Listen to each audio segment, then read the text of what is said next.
ఉన్న వాళ్ళందరూ కూడా రిక్వెస్ట్ చేస్తున్నాం సార్, ఎవరు రావాల్సిందో ప్రతి ఒక్కరిని కూడా పేరు పెట్టి పిలుస్తాను వేదికపై.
వారిని ఉద్దేశించి మాట్లాడవలసిందిగా రిక్వెస్ట్ చేస్తున్నాం.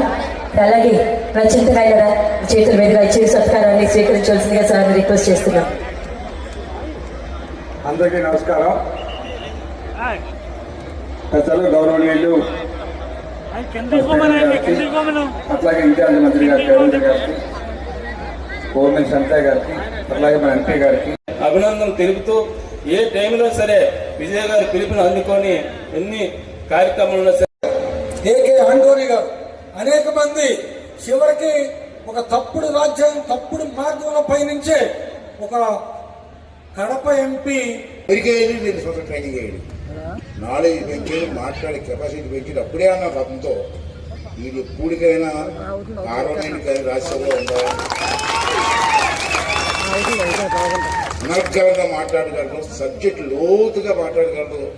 ఇటువంటి వాడు పార్లమెంట్లో గలనెత్తితే ఒక సబ్జెక్ట్ మీద మాట్లాడితే భారతదేశం అంతా చూస్తే ఎవరిలా కుర్రోడు అని చెప్పి అందరూ అలాగే అది పరిస్థితి అనుకుంది.